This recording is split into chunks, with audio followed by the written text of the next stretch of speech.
Angkatan Laut Iran mencegat 2 kapal karena melakukan pelanggaran di Selat Hormuz.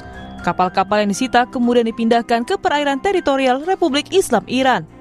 Garda Revolusi Iran mengatakan kapal-kapal tersebut teridentifikasi sebagai MSC Francesca yang diklaim terafiliasi dengan Israel dan Epaminondas. Video yang dirilis Angkatan Laut Iran memperlihatkan pasukan bersenjata dengan penutup wajah dan mengenakan seragam memasuki kapal. Dalam keterangan yang dibacakan penyiar televisi pemerintah Iran, penangkapan kapal merupakan respons setelah Amerika Serikat sebelumnya menyita 2 kapal Iran saat pembicaraan gencatan senjata akan berlangsung di Islamabad.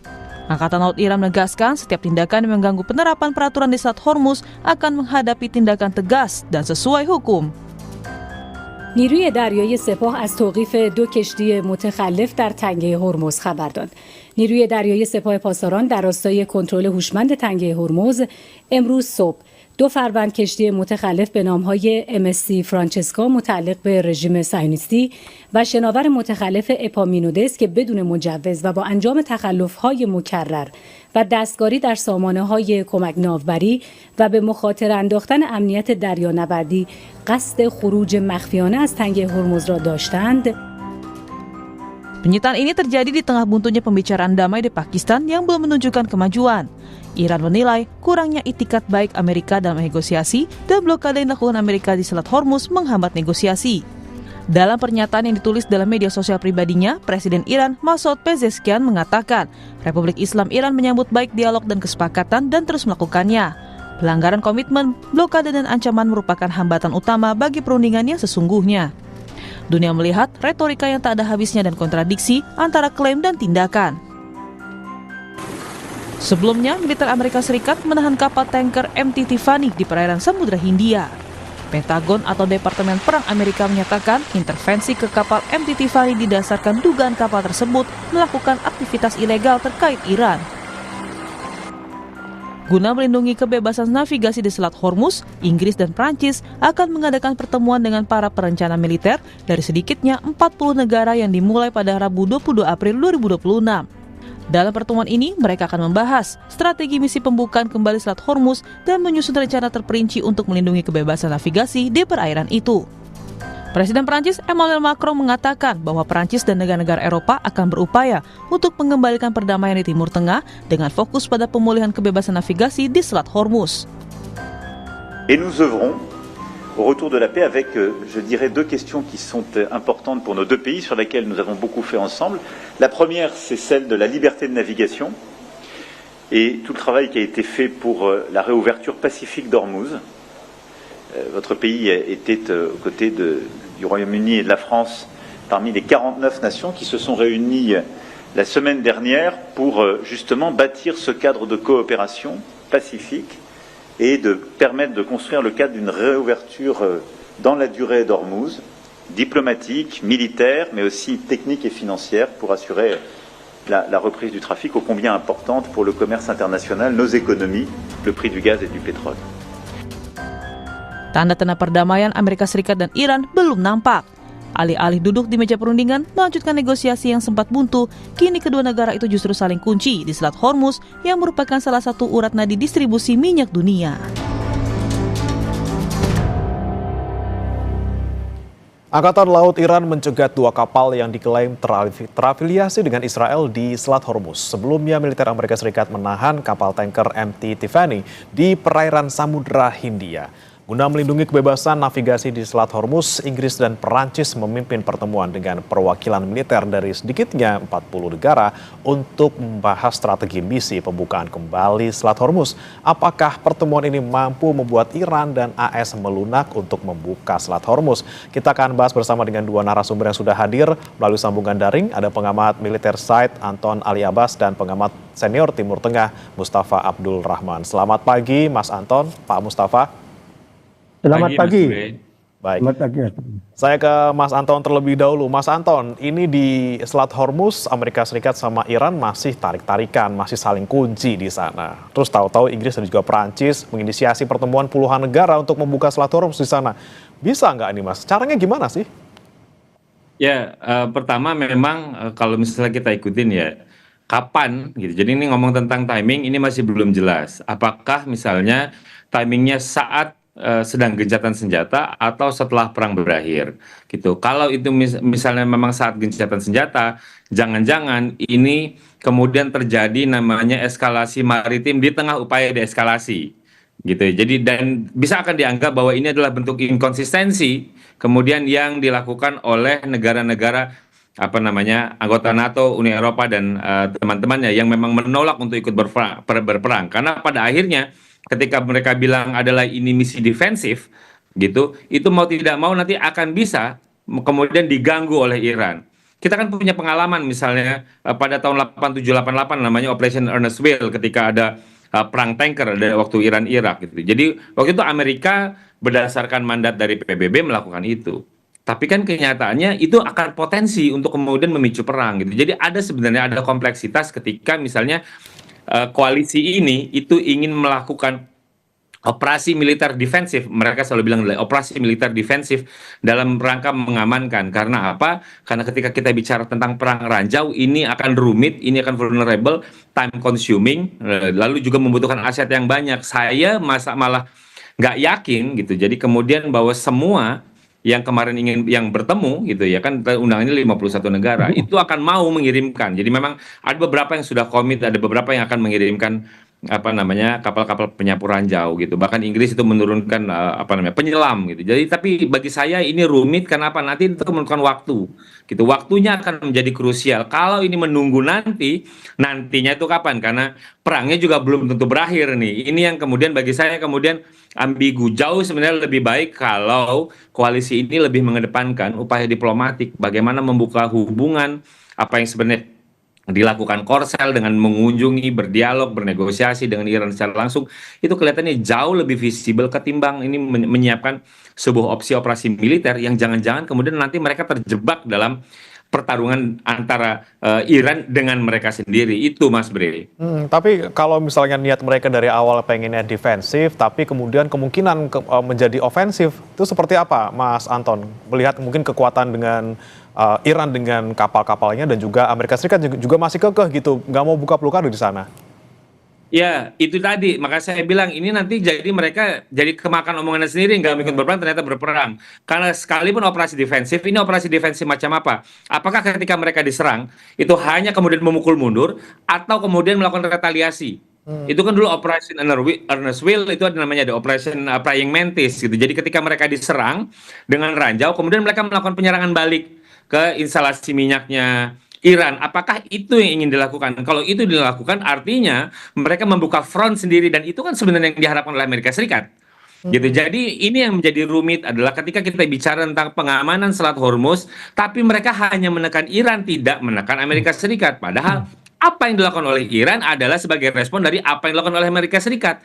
Ini yang kan menjadi ambigu. Ini kok sikapnya hanya mengecam Iran, tapi tidak mau mengecam Amerika Serikat. Padahal itu kan itu sebenarnya tic-tac gitu. Jadi Iran melakukan blokade itu mengganggu perairan maritim itu kan karena mereka diganggu oleh Amerika Serikat di Samudra Hindia gitu. Jadi ini kan tapi mereka fokus hanya untuk menekan Iran, membuka gitu. Jadi seakan-akan bahwa Iran harus menyerah tanpa syarat kemudian dipaksa untuk itu, dan itu hal yang tidak mau dilakukan oleh Iran. Kalau ingin membahas Selat Hormuz, mari kita duduk berdiplomasi, bernegosiasi. Itu kan sebenarnya diharapkan oleh Iran. Tapi dengan menggunakan kekuatan militer gitu tanpa ada apa namanya memberikan opsi apapun pada Iran, ini justru akan menciptakan resistensi yang lebih pada Iran. Jangan sampai justru nanti akan backfire bahwa Iran kemudian melabeli semua kapal-kapal yang berasal dari 51 negara itu kemudian dilarang, itu akan menjadi eskalasi tersendiri. Makanya tadi saya bilang kalau misalnya itu timingnya adalah sekarang, jangan-jangan ini mereka lagi ingin menciptakan eskalasi maritim di tengah upaya deeskalasi, Mas Bre. Oke, kalau menurut Pak Mustafa, betulkah ataupun setuju dengan pandangan Mas Anton bahwa ini bisa memicu eskalasi yang lebih besar justru? Ya benar.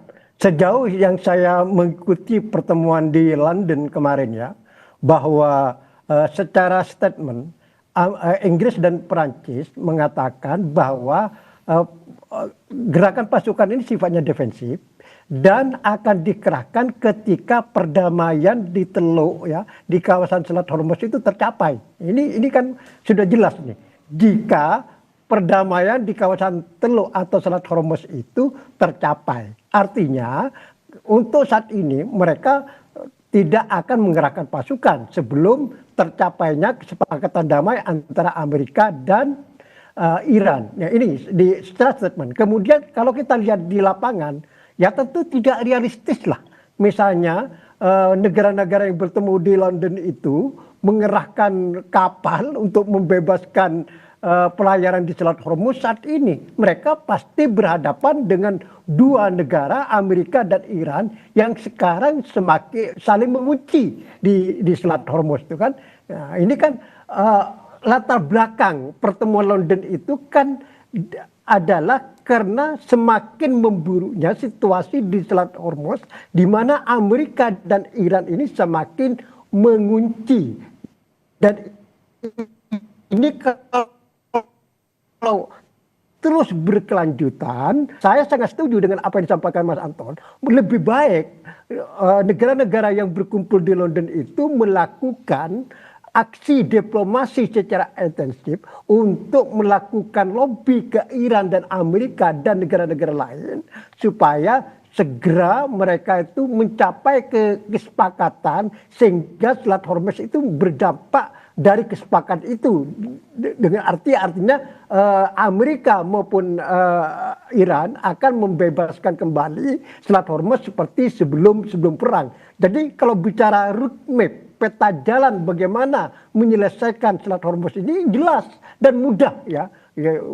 Jelas dan mudah, yaitu bagaimana ya Amerika sama Iran ini kembali berunding di Islamabad dan untuk mencapai kesepakatan komprehensif yang di dalamnya tentu akan berdampak positif terhadap Selat Hormuz. Nah, Selat Hormuz seperti sekarang ini terus semakin buruk karena buntunya perundingan antara Iran dan Amerika. Jadi jelas kan peta jalannya untuk bagaimana mengatasi isu Selat Hormuz itu. Ya Amerika dan Iran duduk bersama dan semua sama-sama memberi konsesi untuk mencapai kesepakatan secara komprehensif sehingga semuanya ini adalah berakhir dengan baik-baik semua termasuk Selat Hormuz. Selama Iran dan Amerika masih mengalami deadlock seperti sekarang, ya Selat Hormuz ya akan seperti sekarang, bahkan semakin memburuk ini. Jadi jelas kan peta jalannya cara mengatasi isu Selat Hormuz ini. Oke. Intinya ya berdua harus ketemu gitu ya, dan salah satunya nanti akan menyepakati soal Selat Hormuz. Tapi ngomongin lagi soal Selat Hormuz, Mas Anton, ini antara Iran dan juga Amerika Serikat masih saling sita kapal yang lewat Selat Hormuz. Kalau menurut Anda melihat perkembangan terkini gitu ya, apa yang terjadi di sana gitu, siapa sih yang masih lebih kuat pengaruhnya di sana? Kalau bicara siapa yang mengontrol Selat Hormuz, namanya Iran. Gitu ya. Kenapa? Karena Amerika itu melakukan blokade tandingan dalam hal ini itu kan jauh, tidak di Selat Hormuz tapi berada di wilayah Laut Arab dan juga Samudra Hindia gitu. Jadi kalau misalnya Amerika berani sebenarnya melakukan anti blokade, membuka blokade, tentu saja mereka akan menyiapkan pasukannya dan juga kapal-kapalnya kan ke arah Selat Hormuz, tapi kan kenyataannya tidak gitu. Itu satu. Jadi kalau misalnya tanya siapa yang melakukan kontrol secara efektif per hari ini, itu namanya adalah Iran. Iran kemudian yang mengontrol siapa yang boleh lewat, siapa yang tidak boleh lewat gitu. Jadi walaupun misalnya Amerika mencoba menapis gitu di bagian luar, bahwa dia mencoba mengontrol siapa yang boleh dan keluar masuk, itu hanya yang berbendera Iran atau yang terafiliasi sama Iran. Sementara kalau Iran itu mereka bisa menyortir siapa yang boleh lewat. Jadi bagi saya kemudian siapa yang mengontrol Selat Hormuz itu adalah Iran. Ini kan sebenarnya yang dari awal tidak ingin terjadi, Mas. Kenapa? Karena kemudian disrupsi maritim kemudian tidak bisa dihindari gitu. Jadi apalagi kemudian mereka menebar ranjau dan lain-lain. Dan ini yang tentu saja bagi saya menjadi mengkhawatirkan ketika kemudian para pihak yang bertikai tidak mau untuk berunding. Kenapa saya bilang tidak mau untuk berunding? Karena kemudian masing-masing mencoba berpegang pada posisinya. Jadi tidak mau untuk duduk kemudian membuka diri gitu. Itu yang kemudian apa namanya yang terjadi, apalagi kemudian ketika kita bicara tentang deadline yang tanpa batas waktu, ini kan jadi open ended ceasefire gitu ya, jadi entah kapan berhentinya gitu kita nggak tahu, jadi ini yang kemudian menjadi pelik, Mas Bre. Oke, nah kalau menurut Pak Mustafa, ini kan masing-masing masih kekeh dengan pendirian masing-masing, tidak mau mengalah gitu ya. Amerika Serikat tidak mau buka blokade, dan Iran juga tidak akan mau berunding kalau tidak buka blokade Amerika Serikat. Kemudian sampai kapan ini Pak? Kalau gencatan senjata ini tidak ada batas waktunya, sampai kapankah mereka ini akan terus berseteru? Apakah kita menunggu kedua pihak sama-sama lelah, sama-sama capek, habis power untuk bisa tahan dengan keinginan masing-masing, atau apa yang kemudian mendorong mereka untuk kembali ke meja perundingan?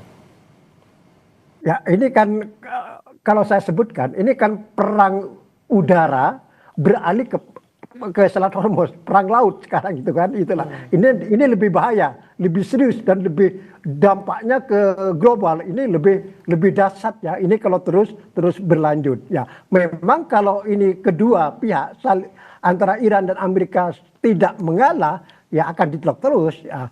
Namun dalam waktu yang sama atau meskipun demikian, ada upaya dari Pakistan ya sebagai mediator untuk menjembatani perbedaan pendapat yang masih mendalam antara Amerika dan Iran ya. Jadi ada upaya Pakistan ya yang tidak berhenti walaupun secara resmi antara Amerika dan Iran belum berunding lagi di Islamabad ya.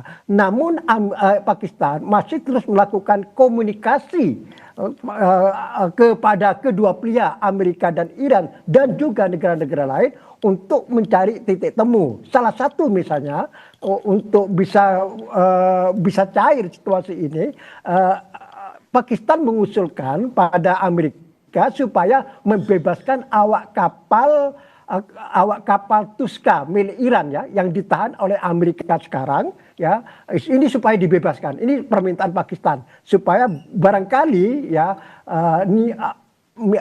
jika Amerika itu mengabulkan permintaan Pakistan itu bisa membantu mencairkan ya situasi deadlock di Selat Hormuz. Ini cuma salah satu upaya, belum tentu ini Iran bisa menerima ya. Mungkin Iran minta kapalnya dibebaskan gitu kan, dan Amerika mencabut blokade secara keseluruhan. Ini tuntutan Iran sampai sekarang ya. Tapi di tengah kedua pihak masih saling berkeras ya Pakistan kita patut acungan jempol lah. Masih ada upaya untuk terus mencari jalan tengah. Artinya diplomasi itu tidak deadlock walaupun perundingan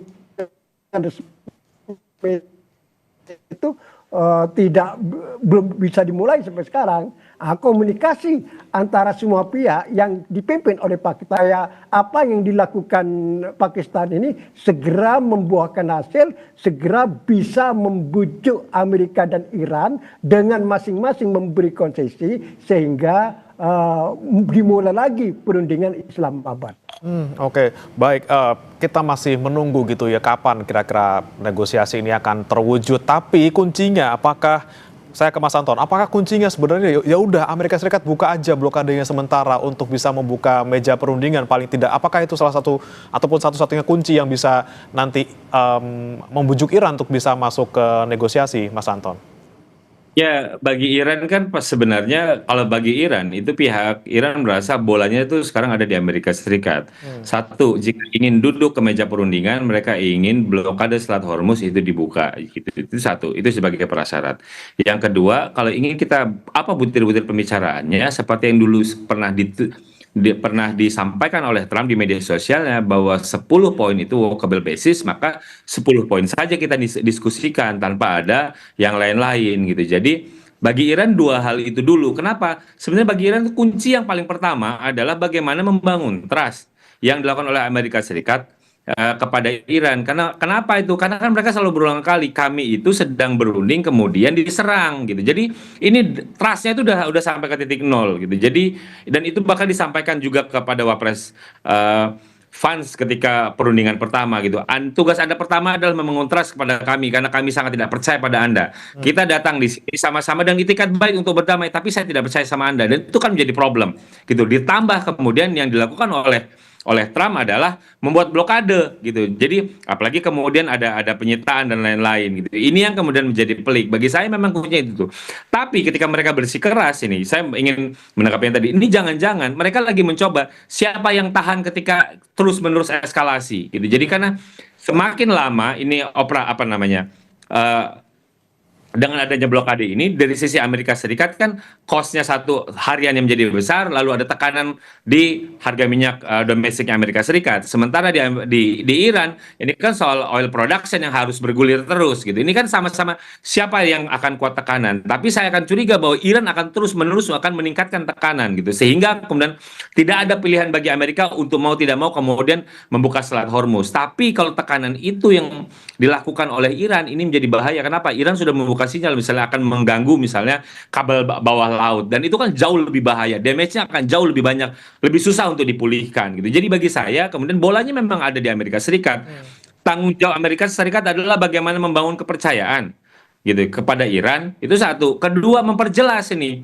Trump ini seringkali membuat kebingungan. Negosiasi yang akan dilakukan ini antara dunia nyata atau dunia maya. Trumpnya stop dulu untuk ngomong bahwa kita sudah agree, sudah seal dan lain-lain. Itu kan bagian dari model fait accompli gitu, bahwa kemudian perundingan belum ngapa-ngapain, tiba-tiba udah dibilang sudah tanggung jawab. Itu kan artinya bagi Iran itu kan mau mengadu domba dia sama di Teheran gitu. Padahal belum ngapa-ngapain, tiba-tiba udah ngomong seal gitu. Jadi seakan-akan kemudian Trump akan memotret bahwa yang kita tuh sudah bangun kerjasama, sudah bangun persetujuan, tapi kemudian Iran yang ingkar gitu. Jadi Iran yang kemudian akan merasa dipojokkan. Jadi bagi saya kemudian ketika Amerika memang ingin serius gitu ya, mewujudkan bahwa memang ada goodwill dari Amerika Serikat, maka Trumpnya juga tidak terlalu banyak kemudian mengumbar apa namanya status di media sosial, percakapan di media sosial, itu yang membuat kebingungan gitu. Dan justru bagi Iran model-model kayak model negosiasi mencekik, negosiasi memukul itu tidak akan mempan gitu. Jadi mereka justru tidak mau. Ketika mereka tidak mau, maka negosiasi tidak akan jalan. Pilihan Amerika adalah kalau Trump ingin kemudian keluar dari konflik ini dengan muka yang selamat, jadi memang mau tidak mau memang harus berdamai, bukan untuk kembali berperang dengan meningkatkan eskalasi, mungkin menang sebentar tapi lepasnya akan susah, dan justru kemungkinan Republik untuk kalah pada pemilu setelah ini menjadi besar. Tuh Mas Bri. Oke, kalau kuat-kuatan nih Pak Mustafa antara Amerika Serikat dan juga Iran dengan saling menekan gitu dengan kondisi yang masing-masing dihadapi kedua negara, mana yang masih bisa bertahan dan mana yang kemudian rawan untuk bisa dalam tanda kutip ini kalah gitu? Ya, belum bagaimana gambarannya ya. Ini kedua pihak ini sampai sekarang terus saling kekeh ya, saling susah memberi konsesi, dan ini kalau terus berlanjut ya, ya tentu saya lihat ya tadi sudah disampaikan bahwa kalau ini terus berlanjut ini cost Amerika itu tentu akan jadi tantangan terus. Kemudian juga Amerika tentu akan terus mendapat tekanan ya dari masyarakat internasional, termasuk pertemuan London kemarin. Jadi seharusnya pertemuan London itu yang pertama sebelum berbicara tentang aksi militer, dia harus melancarkan semacam gerakan diplomasi untuk menekan Amerika khususnya supaya mencabut blokade walaupun hanya sementara misalnya. Ya, ini dalam upaya untuk menyelamatkan muka Trump ya. Katakanlah ya sementara aja selama perundingan di Islamabad dimulai, Trump mencabut atau misalnya meringankan lah. Pakai bahasa gimana caranya supaya ini sama-sama enak ya, apa meringankan atau niat baik sementara atau gimana, cari polanya dulu ini. Dan ini sekarang diharapkan nih Pakistan nih. Pakistan ini tidak diam loh. Ini bergerak terus karena dia merasa punya tanggung jawab ya, dan dia sudah dinumatkan sebagai mediator, dan semua masyarakat internasional berharap sangat pada Pakistan ya untuk bisa mencari titik temu antara Iran dan Amerika yang masih berat ini. Jadi sekarang tinggal cari pola atau bahasa ya yang enak dari semua pihak, sehingga kedua pihak ini antara Iran dan Amerika berunding lagi di Islamabad, dan ini kunci untuk menyelesaikan semuanya termasuk Selat Hormuz. Jadi kalau berbicara Selat Hormuz, kuncinya itu ada di Washington DC, bukan di London, itu kan, bukan di London pertemuan kemarin, tapi ada di Washington DC. Saya lebih setuju bahwa ibarat permainan sepak bola, sekarang bola itu ada di tangan Amerika. Kan Amerika kan kemarin sempat Iran itu mencabut blokade terhadap Selat Hormuz ketika tercapai kesepakatan atau gencatan senjata di Lebanon. Kan awalnya Iran kan meminta bahwa gencatan senjata ini termasuk Lebanon. Tapi ketika Israel menyerang Lebanon, Iran menutup lagi kan. Tapi kemudian kan tercapai gencatan senjata di Lebanon, Iran membuka lagi. Tapi tiba-tiba di luar dugaan Amerika memblokade Selat Hormuz ini. Maka akhirnya Iran menutup lagi dan semakin buruk sampai sekarang. Dan ini kalau berkelanjutan, ini tidak main-main. Ekonomi dunia, Mas. Ekonomi dunia 20% ya pasokan logistik lewat Selat Hormuz. Itu energi ya, belum fertilizer, pupuk. Ini ternyata Eropa itu mengimpor 13% kebutuhan pupuknya dari negara Arab Teluk, dari Saudi, dari Uni Emirat, dari Qatar ya. Dengan adanya isu Selat Hormuz ini, maka mengungkap bahwa ternyata produksi atau industri pupuk di negara-negara Arab Teluk ini cukup maju. Eropa banyak membeli ke mereka dan ini sekarang terstop semua. Belum sebaliknya ya, kebutuhan logistik negara-negara Arab Teluk ya termasuk Iran itu semuanya lewat Selat Hormuz. Jadi tidak membayangkan saya kalau ini terus berkelanjutan, ini lumpuh semua. Tidak hanya dunia, negara-negara Arab Teluk ini gimana pengadaan logistiknya, dia bertahan sampai berapa bulan gitu, sampai berapa ini jadi pertanyaannya bukan hanya siapa yang bertahan antara Amerika dan Iran, ini sebetulnya meluas sampai mana kebertahanan Arab Saudi, Qatar, Kuwait, Bahrain, Uni Emirat ya, untuk dia belum tidak bisa mengimpor sementara kebutuhan logistik sehari-harinya di negara tersebut ini. Ini kan buntu semua, Mas.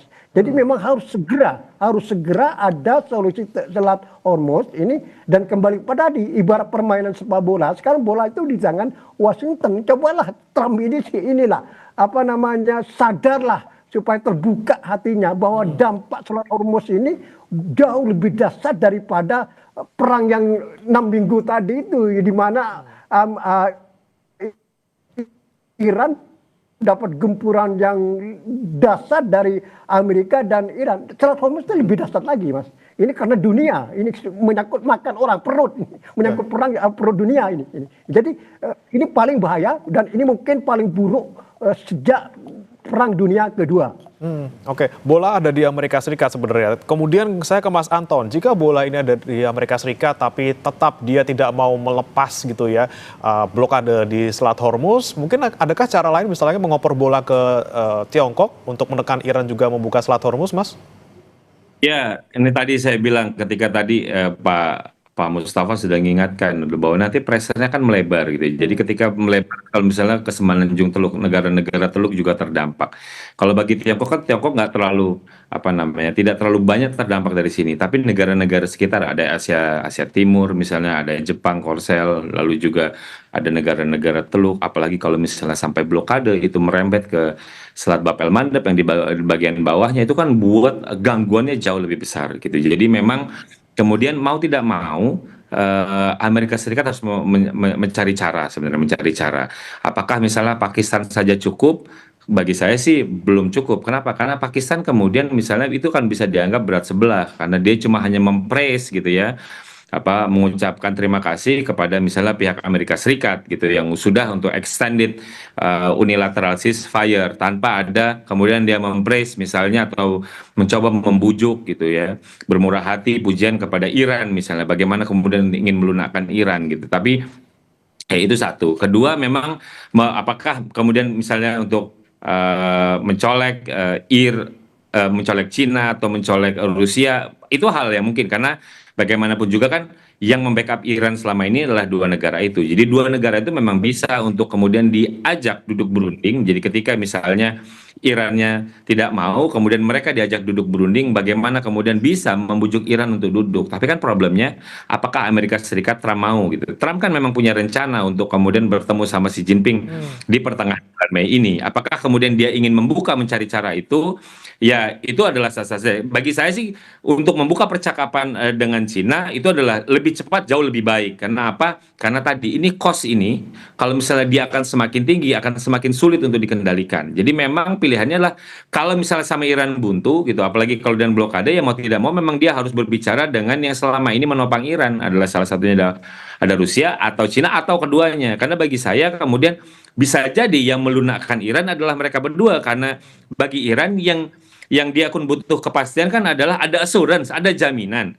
Siapa yang bisa menjamin bahwa nanti Amerika Serikat, Trump itu tidak melakukan serangan seperti ini lagi gitu. Jadi kan jaminan itu bisa saja kemudian diberikan oleh Trump kepada negara-negara yang selama ini menyokong Iran, entah itu Cina atau Rusia. Masalahnya mau nggak Amerika untuk melakukan itu, bernegosiasi yang juga tidak langsung, karena toh dengan Pakistan juga kan sebenarnya negosiasinya juga tidak langsung, mereka tidak langsung berhadap-hadapan, tapi dengan messenger yang namanya Pakistan. Jadi bisa saja kemudian messengernya diubah, entah itu nanti dengan Cina atau dengan Rusia, atau Rusia misalnya sudah diberikan oleh Trump dengan mencabut sebagian sanksi embargo untuk minyak misalnya.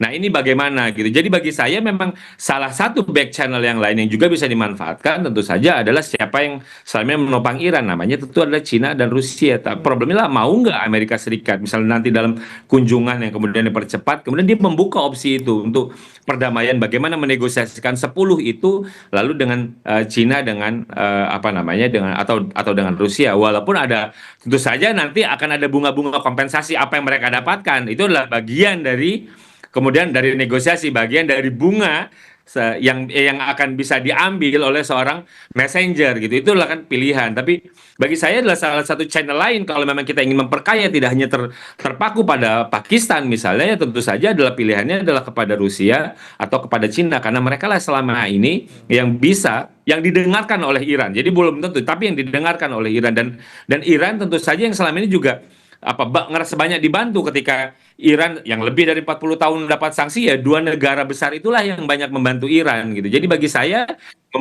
memperkaya channel-channel untuk membangun perdamaian itu menjadi kunci gitu. Ya, itu pilihan. Amerika toh sudah pernah melakukan komunikasi. Jadi Trump sudah pernah melakukan komunikasi dengan Putin. Why not dengan Cina?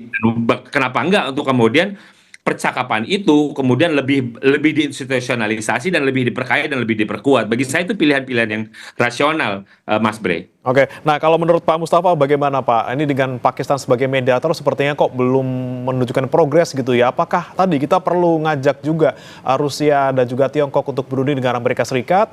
Apakah ini bisa menjadi jalan keluar atau justru semakin rumit nanti? Karena tentunya tadi kata Pak Anton juga banyak syarat-syarat lain ya pasti yang akan mengikuti gitu.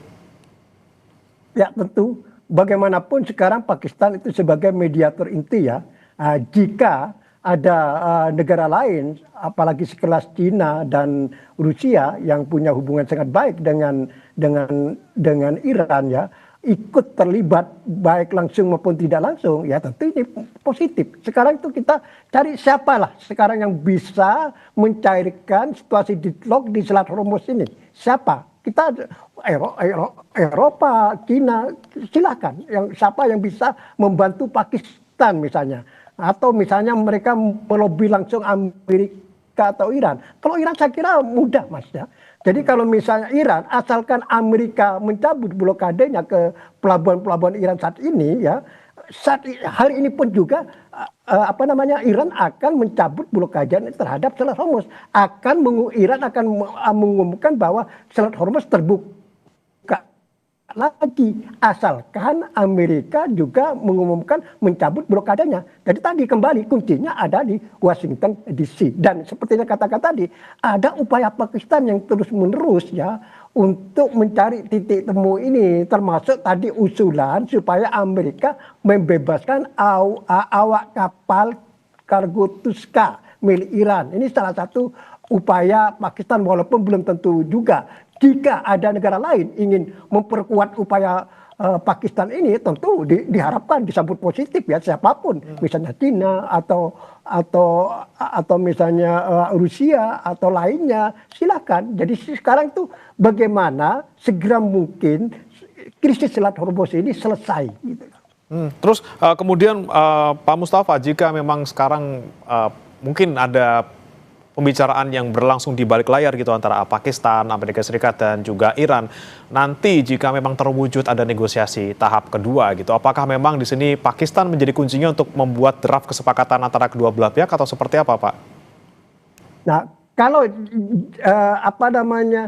proses yang terjadi seperti sekarang di mana Pakistan ini adalah menjadi mediator utamanya ya, tentu Pakistan akan berperan untuk menyusun draftnya kalau sudah ditemukan titik temunya antara Amerika dan Iran. Misalnya untuk mencari penyelesaian secara konvensi tidak mungkin lah dalam waktu yang singkat ini. Misalnya tercapai semacam kesepakatan kerangka atau garis umum lah dulu ya. Selanjutnya untuk rinciannya, detailnya dilanjutkan pada perundingan-perundingan berikutnya yang butuh waktu lama. Coba bayangkan ya, ketika Amerika dan Iran mencapai kesepakatan nuklir pada tahun 2015 itu prosesnya panjang, Mas. Hampir 2 tahun baru tercapai kesepakatan nuklir pada bulan Juli itu yang kemudian dibatalkan secara sepihak oleh Trump. Jadi apalagi sekarang persoalannya lebih rumit lagi daripada tahun 2015. Sekarang ada isu Selat Hormuz, ada isu kompensasi, kemudian sekarang menyangkut pangkalan Amerika yang tersebar di kawasan Arab Teluk itu. Jadi semakin rumit sekarang itu. Jadi yang sebelum perang ini sebetulnya jauh lebih sederhana, tapi akibat serangan Amerika dan Israel terhadap Iran yang terakhir ini, isunya semakin rumit dan solusinya semakin tidak mudah dan ini tidak bisa diselesaikan dalam waktu singkat. Maka yang dituntut sekarang itu bagaimana Amerika dan Iran itu mencapai kesepakatan kerangka dulu, garis umum dulu. Wah, ya. Kemudian dilanjutkan ke perundingan secara detail yang ini butuh mungkin berbulan-bulan gitu. Ya. Itu dia ya, sudah negosiasi pun mencapai kesepakatan bisa mencapai tahunan gitu waktunya. Paling tidak harus ketemu dulu antara mereka berdua ini. Dan tentunya langkah dari Amerika Serikat untuk bisa membuka Selat Hormuz agar Iran mau berunding kita nantikan bersama-sama. Terima kasih Pak Mustafa Abdul Rahman, pengamat senior Timur Tengah, dan juga Mas Anton Ali Abbas, pengamat militer dari SET, sudah bergabung bersama kami di Sapa Indonesia Pagi. Selamat pagi. Selamat pagi. Selamat pagi. Saudara, jangan beranjak, Sapa Indonesia Pagi masih akan kembali dengan informasi lainnya. Menteri Luar Negeri Sugiono menyatakan Indonesia mengecam keras tindakan pasukan Israel yang mengibarkan spanduk bertuliskan Rising Lion di atas reruntuhan rumah sakit Indonesia di Gaza, Palestina.